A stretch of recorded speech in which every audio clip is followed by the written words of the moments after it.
على فكرة العلامة السعودي بن عثيمين مفتي ومهندس الفتاوى لملوك السعودية كان شايف كده في العودة من زمان بس ما حد سمعه.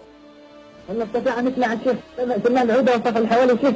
هذه بارك الله فيك الخير الذي في أشرطتهم موجود في غيره، ومن بعد أشرطتهم عليه مؤاخذة بعد أشرطتهم ما يكتب لها ولا أدى من يثبت بين هذا وهذا. إذا الشيخ صف أحمد قاعد يمتنع أشرطتهم؟ لا، أنصحت بأن تسمع أشرطة الشيخ ابن باز، أشرطة الشيخ الألباني، أشرطة العلماء المعروفين بالاعتدال وعدم الثورة الفكرية.